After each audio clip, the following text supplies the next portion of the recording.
പറഞ്ഞത്? നിങ്ങളെ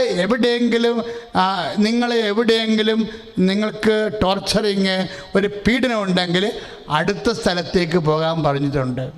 കുരിശുയുദ്ധത്തിൻ്റെ കാലം വന്നപ്പോൾ നമ്മുടെ ഈസ്റ്റേൺ ചർച്ചിലെല്ലാം, സിറിയയിലും ബാഗ്ദാദിലും ഉണ്ടായിരുന്ന എല്ലാ ചർച്ചിലും ഉണ്ടായിരുന്ന ആൾക്കാരെയും അഭയാർത്ഥികളായിപ്പോയി. പല പകുതികളും ആൾക്കാരെ കൊന്നു, ഇപ്പോഴും കൊന്നുകൊണ്ടിരിക്കുകയാണ്. പക്ഷേ സഭ ജീവിക്കും. നിങ്ങൾക്കൊരു സ്ഥലത്ത് പീഡനം ഉണ്ടാകുമ്പോൾ അടുത്ത സ്ഥലത്തേക്ക് പോകാൻ പറഞ്ഞപ്പോൾ 2 അമേരിക്കൻ ആ കാലത്തുണ്ടായത് വിശ്വാസത്തിലേക്ക് വന്നത്. അന്ന് കാട് കയറി കിടന്നിരുന്ന അമേരിക്കൻ സ്ഥലം മനുഷ്യൻ ചെല്ലാത്ത സ്ഥലമായിരുന്നു. ഈസ്റ്റേൺ ചർച്ച് തകർക്കപ്പെട്ട കാലം, അതായത് കോൺസ്റ്റാന്റിനോപ്പിൾ, ഇന്ന് നമ്മൾ പറഞ്ഞ ഹാഗിയ സോഫിയ പിടിച്ചെടുക്കപ്പെടുകയും അത് തകർക്കപ്പെടുകയും ചെയ്യുന്ന അവിടുത്തെ വിശ്വാസ ജീവിതം തകർക്കപ്പെടുകയും ചെയ്ത കാലത്താണ്. അതിനുശേഷമാണ് ഈ 2 അമേരിക്ക ഉണ്ടായത്. തെക്കേ അമേരിക്ക എന്നാണ് ഇപ്പം പോപ്പ് വരെ ഉണ്ടായിരിക്കുന്നത്. അതില്ലാഞ്ഞൊരു സംഭവമാണ്. കാര്യം എന്താ? നിങ്ങൾക്കൊരു സ്ഥലത്ത് പീഡനം ഉണ്ടാകുമ്പോൾ അടുത്ത സ്ഥലത്തേക്ക് പോകണമെന്ന് നമ്മൾ അടുത്ത സ്ഥലം നോക്കി വെക്കും. നമ്മൾ അത്രയുള്ള കാര്യങ്ങൾ. സഭയ്ക്ക് ഒരു വിഷയത്തിൽ, അതായത് ഇത് കർത്താവിൻ്റെ നാമത്തിൽ സ്ഥാപിക്കപ്പെട്ടിരിക്കുന്നതാണെങ്കിൽ ഇങ്ങനെ പല ഒറ്റുകൊടുക്കലും അകത്തുനിന്ന് തന്നെയുള്ള കർത്താവിനെ, ഒരുത്തൻ്റെ ശത്രുക്കൾ അവൻ്റെ കുടുംബത്തിൻ്റെ ഉള്ളിൽ തന്നെയാണെന്ന്. മറ്റുള്ളവരോട് നമുക്കൊന്നും പറയാനില്ലല്ലോ. കർത്താവ് നേരത്തെ പറഞ്ഞിട്ടുണ്ട്, ഒരുത്തൻ്റെ ശത്രുക്കൾ അവൻ്റെ കുടുംബത്തിൽ തന്നെയാണ്. കുടുംബത്തിൽ തന്നെ ശത്രുക്കൾ ഉണ്ടാകും. സാത്താൻ ശക്തമായ രീതിയിൽ സംവിധാനം ചെയ്തിരിക്കുന്നത് കുടുംബത്തിൽ തന്നെയാണ്. അതുകൊണ്ട് തന്നെ ഇതിനെ കൂടി പാക്ക് ചെയ്യുന്ന, അതിനെ കൂടി പ്രതിരോധിക്കുന്ന രീതിയിലാണ് ദൈവം നമുക്ക് ദിവ്യകുർബാനയും കർത്താവിൻ്റെ സാന്നിധ്യവും തന്നിരിക്കുന്നത്. അതുകൊണ്ട് ഹൃദയത്തിൽ സംഗ്രഹിക്കുക എന്ന് വെച്ചാൽ, ഇന്ന് ഈ ദിവ്യമായ ധ്യാനത്തിൽ പരിശുദ്ധാത്മ വെളിപ്പെടുത്തിയ പോലെ പരിശുദ്ധമ്മ ചെയ്തത് പരിശുദ്ധാത്മാവിനെ ഏൽപ്പിക്കുകയാണ് ചെയ്തത്.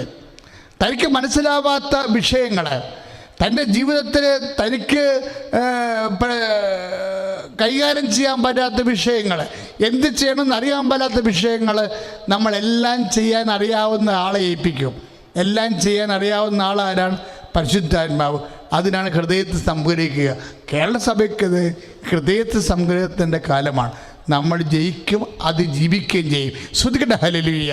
യേശുവേ സ്തോത്രം. ഹല്ലേലൂയ. ശ്രുതിക്കട്ടെ ഹല്ലേലൂയ. യേശുവേ സ്തുതി. Hallelujah hallelujah hallelujah hallelujah hallelujah hallelujah hallelujah hallelujah hallelujah. ആത്മാവിൻ ശക്തി, അത്യുന്നത ശക്തി, പരിശുദ്ധാത്മ ശക്തി എന്നിൽ നിറയട്ടെ. ആത്മാവിൻ ശക്തി, അത്യുന്നത ശക്തി, പരിശുദ്ധാത്മ ശക്തി എന്നിൽ നിറയട്ടെ. എന്നിൽ നിറയട്ടെ, സഭയിൽ നിറയട്ടെ. എന്നിൽ നിറയട്ടെ, സഭയിൽ നിറയട്ടെ. ലോകം മുഴുവൻ കത്തിപ്പടരട്ടെ. എന്നിൽ നിറയട്ടെ, സഭയിൽ നിറയട്ടെ. ലോകം മുഴുവൻ കത്തിപ്പടരട്ടെ. എന്നിൽ നിറയട്ടെ, സഭയിൽ നിറയട്ടെ. ലോകം മുഴുവൻ കത്തിപ്പടരട്ടെ. എന്നിൽ നിറയട്ടെ, സഭയിൽ നിറയട്ടെ. ലോകം മുഴുവൻ കത്തിപ്പടരട്ടെ. പരിശുദ്ധ പരമദിവ്യകാരുണ്യത്തിന് നേരവും ആരാധനയും സ്തുതിയും പുകഴ്ചയും ഉണ്ടാകട്ടെ. പ്രിയപ്പെട്ടവരെ, അതായത് ജീവിതത്തിൽ മാറി മാറി വരുന്ന കാലാവസ്ഥകളെ കുറിച്ചാണ് നമ്മൾ സംസാരിച്ചുകൊണ്ടിരിക്കുന്നത്, അല്ലേ? ഇപ്പം എങ്ങും സങ്കേതം കിട്ടാത്തൊരു കാലമുണ്ടാകും. നമുക്ക് എങ്ങും ഒരു ആശ്രയം കിട്ടാത്തൊരു സമയമുണ്ടാകും. വ്യക്തികൾക്കായാലും സഭയ്ക്കായാലും കൂട്ടായ്മയ്ക്കായാലും എങ്ങുന്ന ഒരു ആശ്രയം കിട്ടാത്ത സമയമുണ്ടാകും. എങ്ങും സങ്കേതമില്ലാത്ത സമയമുണ്ടാകും. അപ്പോൾ ചിന്തിക്കേണ്ട വിഷയം, എങ്ങും സങ്കേതമില്ലാത്ത സമയം ഉണ്ടാകുമ്പോൾ മനുഷ്യരിൽ നിന്നാണ് അതിൻ്റെ അർത്ഥം. മനുഷ്യരിൽ നിന്ന് എങ്ങും സങ്കേതം കിട്ടാത്ത ഒരു സമയം, അതെന്തിൻ്റെ സമയമാണത്? അത് മനുഷ്യരിൽ നിന്ന് സങ്കേതം കിട്ടാത്ത സമയമല്ലത്, ദൈവത്തിൽ മാത്രം സങ്കേതം കാണേണ്ട സമയമാണ്.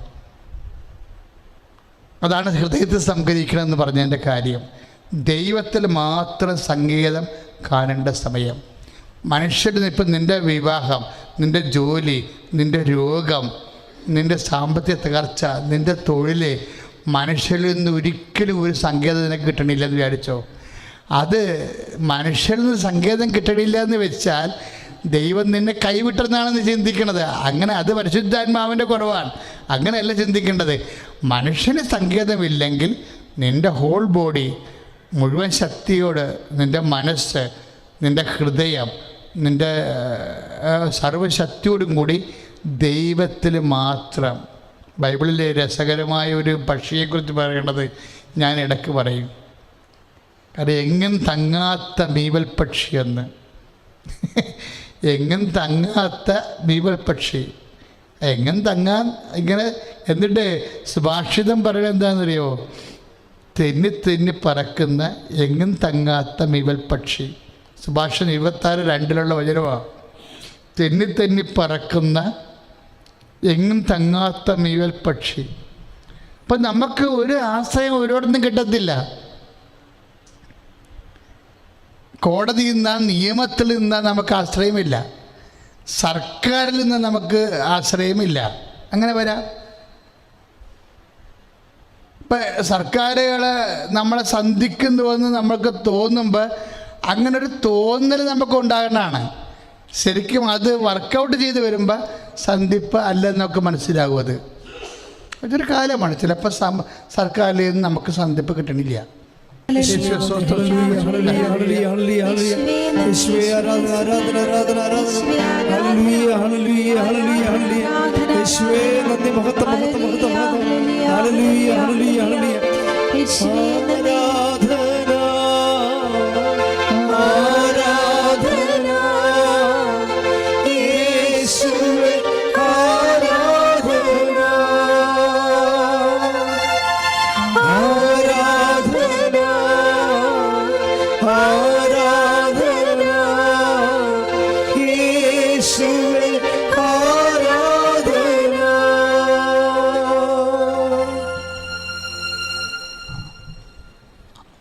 അവരെയൊക്കെ ഒഴിവാക്കുമ്പോൾ സ്വാഭാവികമായി അതിൻ്റെ പ്രത്യാഘാതങ്ങൾ രാഷ്ട്രീയ കേരളത്തിലുണ്ടാകും. അതുകൊണ്ട് തന്നെ അവരെ ഒഴിവാക്കാതിരിക്കാൻ വേണ്ടി പുതിയ പാക്കേജൊക്കെ വരും. ഇതൊക്കെ സ്വാഭാവികമായിട്ടുള്ള സാമൂഹ്യ വിഷയങ്ങളാണ്. പക്ഷേ സന്ധിപ്പെന്ന് പറയുന്നത്, സഭയുടെ സന്ധിപ്പെന്ന് പറയുന്നത് രാഷ്ട്രീയ സന്ധിപ്പല്ല. സഭയുടെ സന്ധിപ്പെന്ന് പറയുന്നത് ദൈവത്തിൻ്റെ സന്ധിപ്പ് തന്നെയാണ്. ദൈവം വിചാരിച്ചാൽ വേറെ ആർക്കും ആരെയും ഒഴിവാക്കാനോ ഒന്നും പറ്റത്തില്ല. സത്യമായിട്ടും പറ്റത്തില്ല. എന്താ ഇങ്ങനെ പറയണമെന്ന് ചോദിച്ചു കഴിഞ്ഞാൽ ഇപ്പോൾ ഈ മീവൽ പക്ഷിയുടെ കഥ ഞാൻ പറഞ്ഞില്ലേ. അതായത് എങ്ങും തങ്ങാത്ത മീവൽ പക്ഷി, എങ്ങും ആശ്രയിക്കാത്ത മീവൽ പക്ഷി, തെന്നി തെന്നി പറക്കണ മീവൽ പക്ഷി എന്ന് പറഞ്ഞത് സുഭാഷിതം 26:2 വചനം. പക്ഷേ ഇങ്ങനെ ഒരു കാലം നമുക്കും ഉണ്ടാകും. ഒരിടത്തും ആശ്രയമില്ല, ഒരിടത്തും ഒരു സങ്കേതമില്ലാത്തൊരു കാലം മനുഷ്യനും ഉണ്ടാവും, സമൂഹത്തിനും ഉണ്ടാവും, സമുദായത്തിനും ഉണ്ടാവും ചില സമയത്ത്. പക്ഷേ അത് വിശ്വാസമുള്ള സമുദായമാണെങ്കിൽ ഈ മീവൽ പക്ഷി പിന്നെ എന്താ പറയണത്? സങ്കീർത്തനത്തിൽ നമ്മൾ 84:2 വായിക്കുമ്പോൾ എന്താ പറയണത്? ആ മീവൽ പക്ഷി ദൈവമായ കർത്താവെ, അങ്ങയുടെ ബലിപീഠത്തിൽ ഒരു സങ്കേതം കണ്ടെത്തിയിരിക്കുന്നു. ഇത് മനോഹരമാണ്. നമ്മുടെ സബ്ജക്റ്റ് എന്താണ്? ഹൃദയത്തെ സംഗ്രഹിക്കുന്നതാണ്.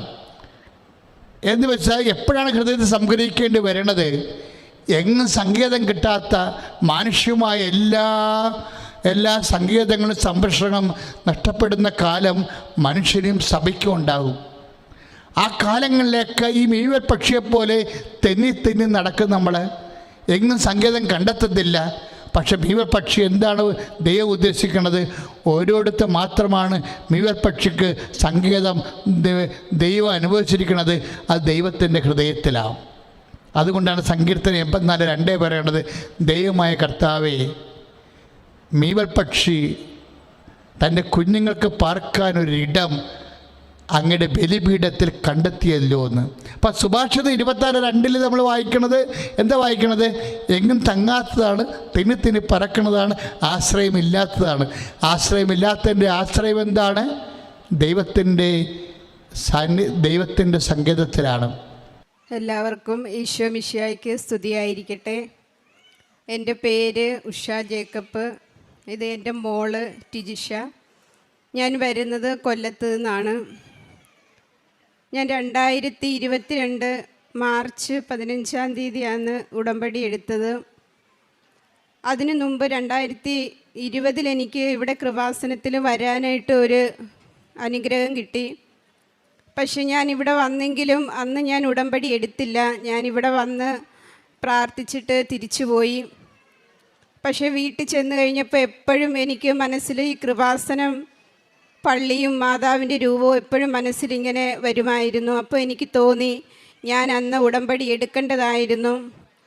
എനിക്കന്ന് പ്രത്യേകിച്ച് നിയോഗങ്ങളൊന്നും ഇല്ലാഞ്ഞതുകൊണ്ടാണ് ഞാൻ എടുക്കാതിരുന്നത്. പക്ഷേ നിയോഗങ്ങൾക്ക് വേണ്ടി മാത്രമല്ല ഉടമ്പടി എടുക്കേണ്ടത്, നമ്മുടെ ജീവിത വിശുദ്ധിക്ക് വേണ്ടിയാണെന്ന് എനിക്ക് ബോധ്യപ്പെട്ടു. ഞാൻ അങ്ങനെ പ്രാർത്ഥിക്കാൻ തുടങ്ങി, എനിക്ക് ഉടമ്പടി എടുക്കണം, ഇവിടെ വരണമെന്ന്. അങ്ങനെ 2022 എനിക്കിവിടെ വരാനൊരു ഭാഗ്യം ലഭിച്ചു. അന്ന് ഞാൻ ഉടമ്പടി എടുത്തു. ഉടമ്പടിയിലായിരിക്കുമ്പോൾ എനിക്ക് ഒത്തിരി ആത്മീയ അനുഗ്രഹങ്ങൾ കിട്ടി. എല്ലാ ദിവസവും പള്ളിയിൽ പോകുവാനും പ്രാർത്ഥിക്കുവാനും രാത്രി 2 മണിക്ക് എഴുന്നേറ്റിരുന്ന് ലോകം മുഴുവന് വേണ്ടിയും പ്രാർത്ഥിക്കുവാനുള്ളൊരു അനുഗ്രഹം മാതാവ് തന്നു. അങ്ങനെ ഇരിക്കുമ്പോഴെനിക്ക് വായിൽ 2 സർജറി ചെയ്യേണ്ടതായിട്ട് വന്നായിരുന്നു. 2 പല്ല് വന്ന് എല്ലിൽ കുടുങ്ങിയിട്ടാണ് ആ സർജറി ചെയ്യേണ്ടി വന്നത്.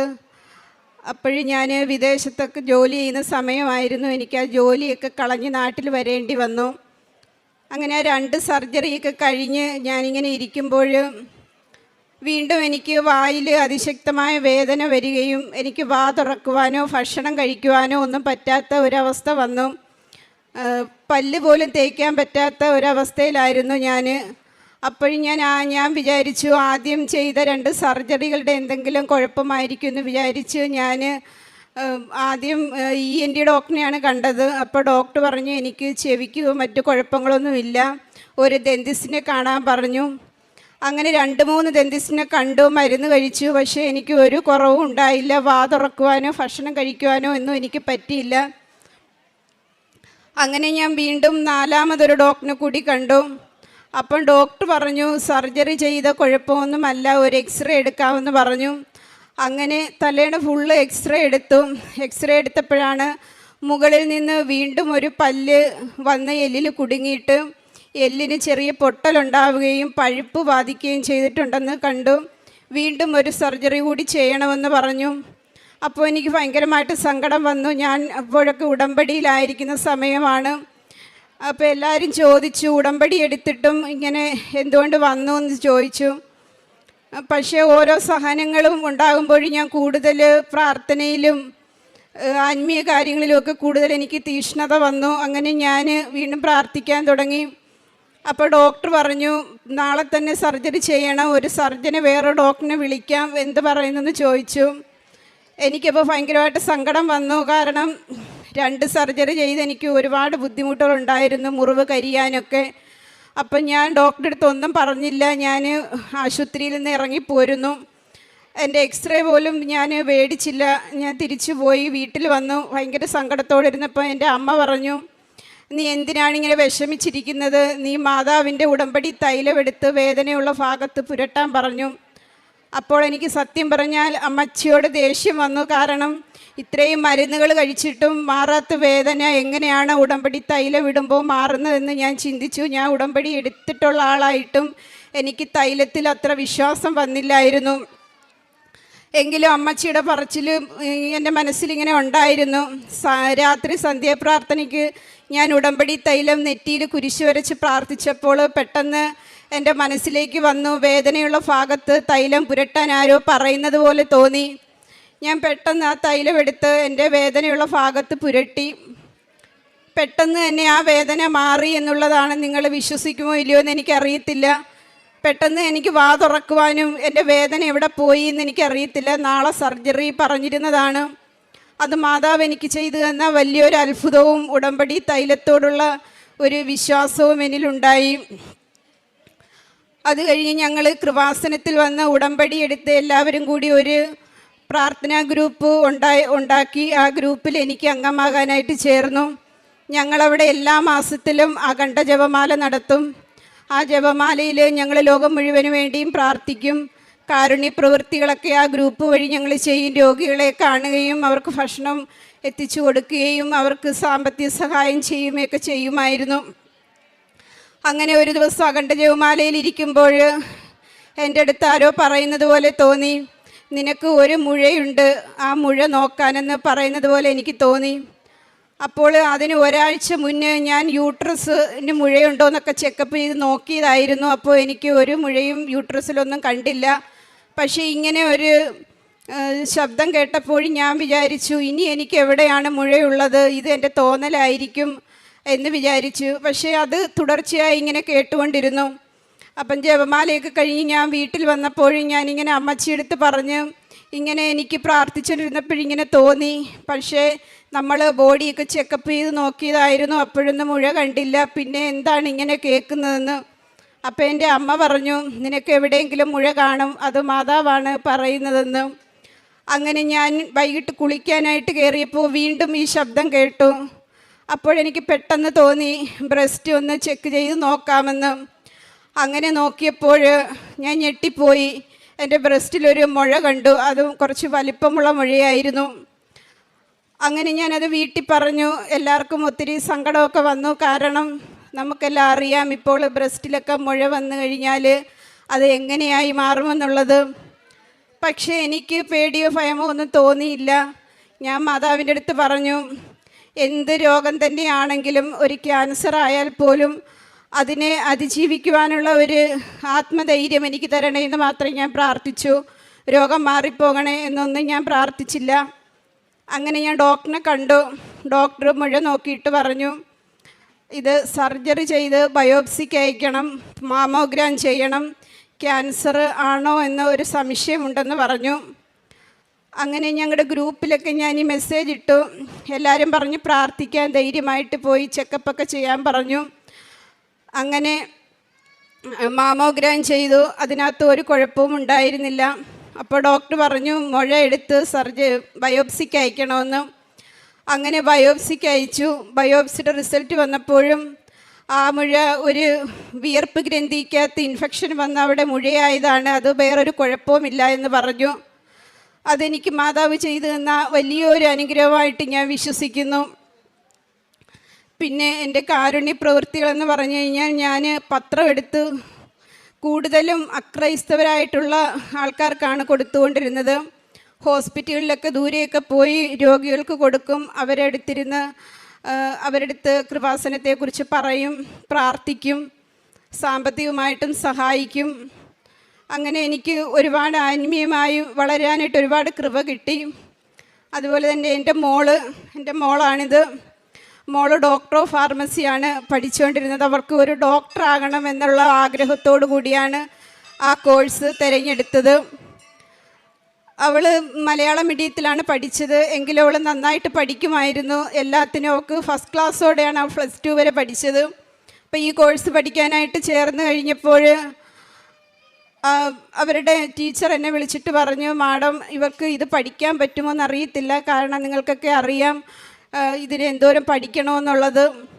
അവൾ മലയാളം മീഡിയത്തിൽ നിന്ന് വന്നതുകൊണ്ട് തന്നെ ഇതൊക്കെ ഭയങ്കര പാടായിരിക്കും പഠിക്കാൻ. നിങ്ങളതുകൊണ്ട് വേറെ എവിടെയെങ്കിലും പഠിക്കാനായിട്ട് പോകുന്നതായിരിക്കും നല്ലതെന്ന് പറഞ്ഞു. അപ്പം ഞങ്ങൾക്കൊത്തിരി സങ്കടം വന്നു. കാരണം ഇനി ഇവിടുന്ന് വീണ്ടും വേറൊരിടത്തേക്ക് പോകുക എന്ന് പറഞ്ഞു കഴിഞ്ഞാൽ അത് ബുദ്ധിമുട്ടുള്ള കാര്യമാണ്. അതുമല്ല എൻ്റെ മോള് ഉടമ്പടി എടുത്തിട്ടുള്ള ആളാണ്. ഞാൻ മോളെടുത്ത് പറഞ്ഞു, നീ ധൈര്യമായിട്ട് മാതാവിൻ്റെ ഉടമ്പടി തൈലം, നമ്മുടെ കുടുംബത്തിൽ തന്നെ ആ തൈലത്തിൻ്റെ വിശ്വസ്തത നമുക്ക് മനസ്സിലായതാണ്. നീ അത് കുരിശ് വരച്ച് പഠിക്കാനുള്ള പുസ്തകത്തിലും കുരിശ് വരച്ച് നെറ്റിയിലും കുരിശ് വരച്ചിട്ട് പ്രാർത്ഥിക്കുക. മാതാവ് നിന്നെ എല്ലാ വിഷയത്തിലും ജയിപ്പിക്കുകയും നീ നല്ല രീതിയിൽ പഠിച്ച് ഒരു ഡോക്ടറാകുകയും ചെയ്യുമെന്ന് അവൾക്ക് പറഞ്ഞു കൊടുക്കുകയും എൻ്റെ മോള് നന്നായിട്ട് പ്രാർത്ഥിക്കുകയും എല്ലാ ദിവസവും പള്ളിയിൽ പോവുകയും ചെയ്യുന്ന ഒരു കുട്ടിയാണ്. അങ്ങനെ അവൾ അങ്ങനെ പറഞ്ഞു കൊടുത്തതുപോലെ തന്നെ ചെയ്തു. മാതാവിൻ്റെ അനുഗ്രഹം കൊണ്ട് ഒരു ക്ലാസ്സിൽ പോലും പുറകോട്ട് പോകാതെ എല്ലാ ക്ലാസ്സും ജയിക്കുവാനും അവൾക്ക് ഇന്ന് ഒരു ഡോക്ടറായിട്ട് ഈ അമ്മയുടെ അൾത്താരയിൽ നിൽക്കുവാനുമുള്ള വലിയൊരു കൃപ മാതാവ് തന്നു. പിന്നെ എൻ്റെ മോൾക്ക് കിട്ടിയ ഒരു അത്ഭുത സൗഖ്യത്തെക്കുറിച്ച് അവൾ തന്നെ പറയും. എൻ്റെ പേര് ടിജിഷ. ഞാൻ കൊല്ലത്തു നിന്നാണ് വരുന്നത്. ഞാൻ ഫാം ഡി ആണ് പഠിച്ചത്. ഇപ്പോൾ മെഡിസിറ്റിയിൽ വർക്ക് ചെയ്യുവാണ്. ഞാൻ പഠിച്ചുകൊണ്ടിരിക്കുന്ന സമയത്ത് 5th ഇയറിൻ്റെ സമയത്ത് ഞാൻ ഒരു OT കയറിയിരിക്കുന്ന സമയമായിരുന്നു. അപ്പോൾ OT ടോനയിൽ എക്സിഷൻ വന്നു. ഞാനിത് കാണാനായിട്ട് കയറി. കണ്ട് കുറച്ച് കഴിഞ്ഞപ്പോഴത്തേക്കും ഞാൻ തറയിൽ വീണു. ഞാൻ വീണത് ഞാൻ അറിഞ്ഞിട്ടില്ല. പിന്നെ ഒരു 5 മിനിറ്റ് കഴിഞ്ഞപ്പോഴത്തേക്കും ഞാൻ എണ്ണീറ്റു. അപ്പോൾ എൻ്റെ തലയ്ക്ക് നല്ല വേദന ഉണ്ടായിരുന്നു. തലയിടിച്ചാണ് വീണത്. അപ്പോൾ കണ്ടു നിന്നവരൊക്കെ പറഞ്ഞു, നീ പെട്ടെന്ന് പോയൊരു CT എടുക്ക്, നിൻ്റെ തല അതുപോലെ ഇടിച്ചിട്ടുണ്ട്. ഞങ്ങൾ വരെ പേടിച്ചു പോയി. ഞങ്ങൾ നിന്നെ പിടിക്കാൻ നോക്കി, പക്ഷേ പറ്റിയില്ല, നിനക്ക് ഭയങ്കര വെയിറ്റ് ആയിരുന്നു ആ സമയത്തെന്ന് പറഞ്ഞു. അതുപോലെ ആ സമയത്ത് എനിക്ക് ഭയങ്കര ജെർക്കിങ് മൂവ്മെൻ്റ് ആണെന്ന് പറഞ്ഞു. അങ്ങനെ ആദ്യം ഒരു CT എടുക്കാമെന്ന് എഴുതി CT എടുത്തു.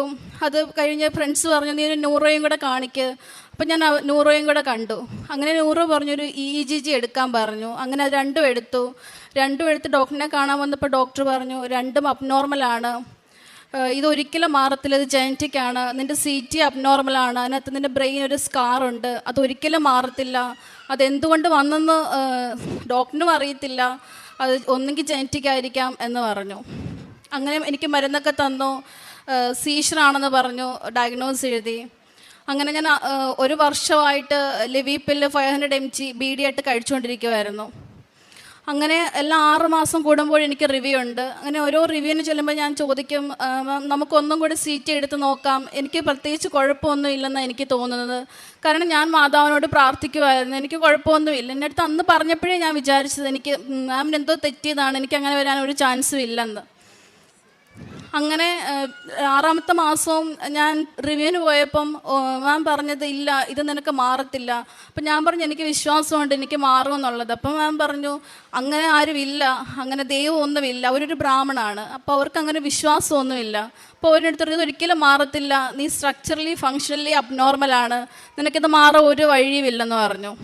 അങ്ങനെ ഞാൻ വീണ്ടും വന്ന് വീണ്ടും കൃപാസനത്തിലോട്ട് വന്ന് അച്ഛനെ കണ്ട് തലയ്ക്ക് പിടിപ്പിച്ച് വീണ്ടും തിരിച്ചു പോയി.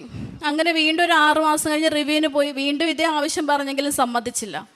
പിന്നെ ഞാൻ കരുതി അങ്ങനെ തന്നെ ഇരിക്കട്ടെ, മരുന്ന് കണ്ടിന്യൂസ് ആയിട്ട് കഴിച്ചുകൊണ്ടിരിക്കുവാണ്. അങ്ങനെ ഞാൻ പിന്നെ മെഡിസിറ്റിയിൽ ജോബിന് കയറിയിട്ട് പിന്നെയും റിവ്യൂവിന് ചെന്നു. അപ്പോഴും ഇതേ അവസ്ഥ തന്നെ, നീ എന്തായാലും 4 വർഷം മരുന്ന് കഴിക്കണം, നിനക്ക് കണ്ടിന്യൂസ് ആയിട്ട് തന്നെ കഴിച്ചേ പറ്റത്തുള്ളൂ എന്ന് വീണ്ടും പറഞ്ഞു. അങ്ങനെ വീണ്ടും ഞാൻ പ്രാർത്ഥിക്കാൻ തുടങ്ങി, തൈലം ഇട്ട് പ്രാർത്ഥിക്കാൻ തുടങ്ങി. അങ്ങനെ എനിക്ക് പെട്ടെന്ന് തോന്നി, മെഡിസിറ്റിയിൽ ഒരു ഡോക്ടറിനെയും കൂടെ കാണിച്ചാലോ. മെഡിസിറ്റിയിൽ ഒരു ന്യൂറോയും കൂടെ ഞാൻ കാണിച്ചു. അങ്ങനെ ന്യൂറോ പറഞ്ഞു, അങ്ങനെ വരാൻ ഒരു ചാൻസും ഇല്ല, നിനക്ക് ആ സമയത്ത് സിങ്കോപ്പാണ് വന്നത്, തലകറങ്ങി വീണതാണ്, നിനക്ക് എന്തായാലും സീഷർ അല്ലെന്ന് പറഞ്ഞു. നമുക്കെന്നാൽ സീറ്റ് മാറ്റി നമുക്ക് MRI തന്നെ എടുക്കാമെന്ന് പറഞ്ഞു. അങ്ങനെ MRI എടുത്തു. EEG രണ്ടാമത് കൂടെ എടുത്തു. രണ്ടിലും നോർമലാണ്, എനിക്ക് ഒരു കുഴപ്പമില്ലെന്ന് ഡോക്ടർ പറഞ്ഞു. നമുക്ക് മരുന്ന് നിർത്താമെന്ന് പറഞ്ഞു. അന്ന് മുതൽ ഇന്ന് വരെ ഇപ്പോൾ ഒരു 4 മാസമായിക്കാണ് ഞാൻ മരുന്ന് കഴിച്ചിട്ടേ ഇല്ല. എനിക്ക് ഒരു കുഴപ്പവും ഇല്ല, രണ്ടാമത് തലയിറങ്ങി വീണിട്ടുമില്ല, ഞാൻ ഒരു ജെർക്കിങ് മൂവ്മെൻറ്റും എനിക്ക് വന്നിട്ടില്ല. പിന്നെ അതുപോലെ തന്നെ ഞാനാണ് എൻ്റെ വീട്ടിൽ ആദ്യമായിട്ട് ഉടമ്പടി എടുക്കുന്നത്. ഞാനും എൻ്റെ ആൻറ്റിയുമാണ് ആദ്യം ഉടമ്പടി ഇവിടെ വന്ന് എടുക്കുന്നത്. ഞാൻ എല്ലാ ദിവസവും പള്ളിയിൽ പോകുമായിരുന്നു, പ്രാർത്ഥിക്കുമായിരുന്നു. പക്ഷേ ഇവിടെ വന്ന് ഉടമ്പടി എടുത്തതിന് ശേഷമാണ് മാതാവ് കൂടെ ഉണ്ടെന്നുള്ളൊരു വിചാരം വന്നത്.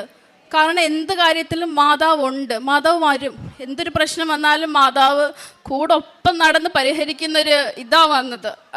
പഠിക്കുന്ന സമയത്താണെങ്കിലും മാതാവ് ചില സമയത്ത് ഞങ്ങൾക്ക് എക്സാമിൻ്റെ സമയമായിരുന്നു. എക്സാമിൻ്റെ സമയത്ത് ബയോഫാം, എനിക്ക് ഏറ്റവും പാടുള്ളൊരു സബ്ജക്റ്റായിരുന്നു ബയോഫാം. ഒരുപാട് ഇക്വേഷനും ഒരുപാട് ഡെറിവേഷനും ഉള്ളൊരു സബ്ജക്റ്റായിരുന്നു. എനിക്ക് പഠിക്കാൻ ഒട്ടും ഇഷ്ടമല്ലാത്തൊരു സബ്ജക്റ്റും ഞാൻ എൻ്റെ ക്ലാസ്സിൽ പോലും കയറിയിട്ടില്ല. അത് ഒരുപാട് നോട്ട്സും ഒരു ടെക്സ്റ്റ് ബുക്ക് തന്നെ അല്ലാതെ പഠിക്കാനുണ്ട്, ഒരുപാട് പഠിക്കാനുണ്ട്. ഞാനൊക്കെ തലേന്ന് പഠിക്കുന്ന ഒരു കൂട്ടത്തിലാണ്. തലേന്നെടുത്ത് ബുക്ക് തുറന്നിട്ട് ഒന്നും മനസ്സിലാവുന്നില്ല, ഒന്നും പഠിക്കാൻ പറ്റുന്നില്ല. അപ്പം ഞാൻ ആദ്യം അമ്മയെ വിളിച്ചു, എനിക്ക് പറ്റുന്നില്ല, ഞാൻ ഈ എക്സാം എഴുതുന്നില്ല, എഴുതിയിട്ട് തോക്കുന്നതിനെക്കാട്ടി നല്ലത് എഴുതാതിരിക്കുന്നതാണ്, രണ്ടാമത് സപ്ലി ആയിട്ട് എക്സാം എഴുതാമെന്ന് കരുതി. അപ്പം അമ്മ പറഞ്ഞു, നീ തൈലം വിട്ട് പ്രാർത്ഥിക്ക്, നിനക്കെല്ലാം പറ്റുമെന്ന് പറഞ്ഞു. അങ്ങനെ ഞാൻ ഉറങ്ങിയിട്ടില്ല ആ ദിവസം. ആ ദിവസം ഉറങ്ങാതെ ഒരു 5 മണിക്ക്, വെളുപ്പിന് 5 മണിക്ക് വീണ്ടും എണ്ണീറ്റു. അപ്പോഴാണ് ഞാൻ നിൽക്കുന്നത്, ഹോസ്റ്റലിൽ നിൽക്കുന്നത് സിസ്റ്റേഴ്സിൻ്റെ ഹോസ്റ്റലാണ്. അവിടെ കുർബാന ഉണ്ടായിരുന്നു. ഞാൻ 6 മണിക്ക് കുർബാനയ്ക്ക് പോയി 6:30-ക്ക് തിരിച്ചു വന്നു. എന്നിട്ട് ഞാൻ വീണ്ടും കാശുരൂപം കൈപ്പിടിച്ച് പഠിക്കാൻ തുടങ്ങിയതാണ്. അത്ഭുതം എന്ന് പറയട്ടെ, ഞാൻ പെട്ടെന്ന് റിവൈസ് ചെയ്തെടുക്കുമായിരുന്നു എല്ലാം. എനിക്ക് തന്നെ അത്ഭുതമായിപ്പോയി, ഞാനിത് എങ്ങനെ പഠിച്ചു. കാരണം ഡെറിവേഷനൊക്കെ അങ്ങനെ പഠിക്കാമെന്ന് വെച്ചാൽ അത് പാടാണ്. അത് പെട്ടെന്ന് തന്നെ എൻ്റെ കൂട്ടുള്ള ഫ്രണ്ട്സിനെക്കാട്ടി മുമ്പേ ഞാനാണ് പഠിച്ചു തീർന്നത്. എന്നിട്ടും വീണ്ടും ഞാൻ റിവൈസ് ചെയ്തുകൊണ്ടിരിക്കുക. അവരെപ്പോഴും പഠിക്കുന്നതേ ഉള്ളായിരുന്നു. പെട്ടെന്ന് തന്നെ ഞാൻ എല്ലാം പഠിച്ചെടുത്തു. അതിൽ നല്ല മാർക്കോടെ പാസ്സാവാൻ എനിക്ക് പറ്റി. ഇത്രയും അത്ഭുതങ്ങളും അനുഗ്രഹങ്ങളും തന്ന മാതാവിന് ഒരുപാട് നന്ദി. പ്രിയപ്പെട്ടവരെ, ഒരു കാര്യം കൂടി പറയാനുണ്ട്. ഇപ്പോൾ എൻ്റെ മോള് അവിടെ രോഗത്തെക്കുറിച്ച് പറഞ്ഞു. അവൾക്ക് സർജറിയുടെ സമയത്ത് ഫിറ്റ്സ് വന്ന് അവൾ വീണെന്ന്. അങ്ങനെ ഡോക്ടർ പറഞ്ഞത് 5 വർഷം മെഡിസിൻ കഴിക്കണമെന്നായിരുന്നു ഫസ്റ്റ് ഡോക്ടർ പറഞ്ഞത്. ഞങ്ങൾക്കൊക്കെ ഒത്തിരി സങ്കടം വന്നു. കാരണം നിങ്ങൾക്കൊക്കെ മനസ്സിലാകും, ഇത്രയുമുള്ള ഒരു കുട്ടിക്ക് ഫിറ്റ്സ് വന്നെന്ന് കേൾക്കുമ്പോൾ നമ്മുടെ ആ മാനസികാവസ്ഥ എന്തായിരിക്കുമെന്ന്. കാരണം അവളുടെ വിവാഹത്തിൻ്റെയൊക്കെ ഒരു സമയമൊക്കെ അടുത്തിരിക്കുന്ന സമയമായിരുന്നു അത്. ഞങ്ങൾക്കത് ഒട്ടും സഹിക്കാൻ പറ്റാത്ത ഒരു വേദനയായിരുന്നു എനിക്കും എൻ്റെ കുടുംബത്തിന് മുഴുവനും. എങ്കിലും ഞങ്ങൾ വിശ്വാസം കൈവിടാതെ മാതാവ് ഒരു അത്ഭുതം നടത്തും എന്ന വിശ്വാസത്തോടു കൂടി തന്നെ മുന്നോട്ട് പോയി. അവളുടെ വിവാഹമൊക്കെ ഞങ്ങൾ ആലോചിക്കാമെന്ന് വിചാരിച്ചു.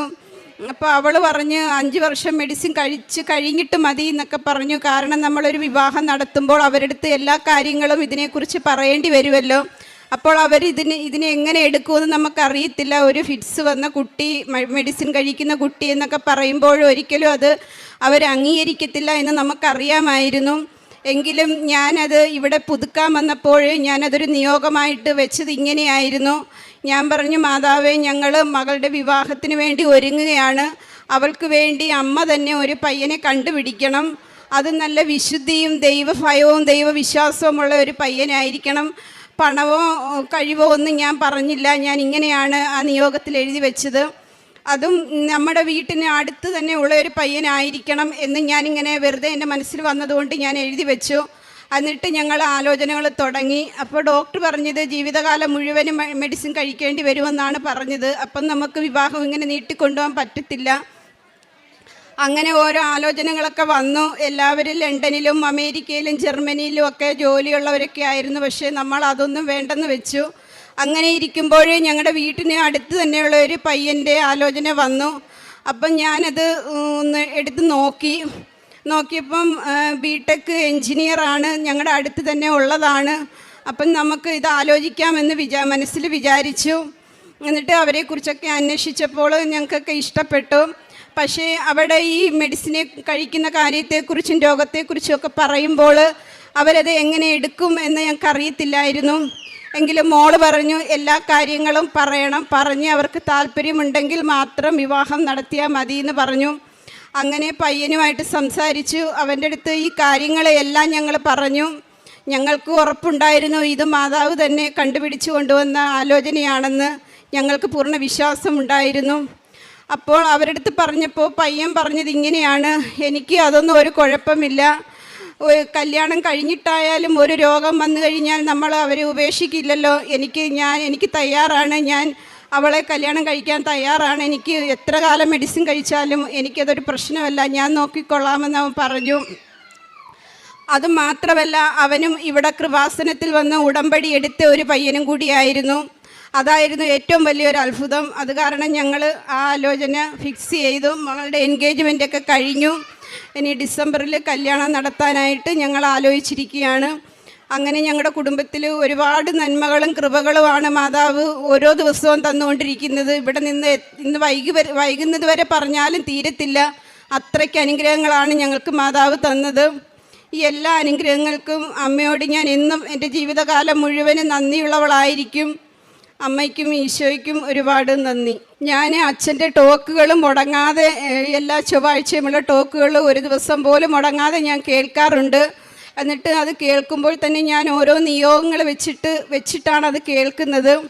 അതുപോലെ തന്നെ എല്ലാ ദിവസവും മുടങ്ങാതെ കുർബാനയ്ക്ക് എത്ര മഴയായാലും കൊടുങ്കാറ്റായാലും ഞാൻ മുടങ്ങാറില്ല, കുർബാനയ്ക്ക് പോകും, കുർബാനയിൽ പങ്കെടുക്കും. എന്നിട്ടാണ് എൻ്റെ ഓരോ ജീവിതചര്യകളും ഞാൻ തുടങ്ങുന്നത് തന്നെ.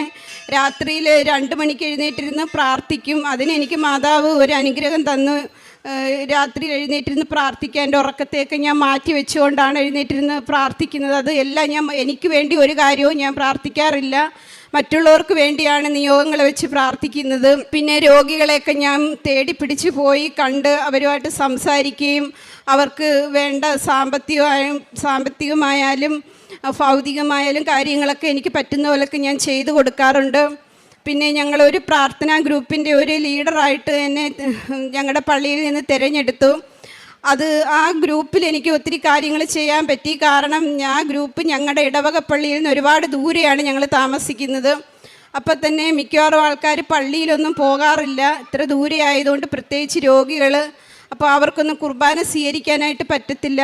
അപ്പോൾ അങ്ങനെയുള്ള രോഗികളെയൊക്കെ ഞാൻ കണ്ടെത്തുകയും പള്ളിയിൽ അറിയിക്കുകയും അവർക്ക് എല്ലാ മാസത്തിലും കുർബാന കൊടുക്കാനുള്ള ഒരു സാഹചര്യം ഒരുക്കി കൊടുക്കുകയും ചെയ്തു. അത് വലിയൊരു അനുഗ്രഹമായിട്ട് എനിക്ക് തോന്നുന്നു. കാരണം കുർബാന എല്ലാ മാസത്തിലും എടുക്കുമ്പോൾ തന്നെ ആ രോഗികൾക്ക് വലിയൊരു മാറ്റം വരുന്നതായിട്ട് എനിക്ക് തോന്നിയിട്ടുണ്ട്.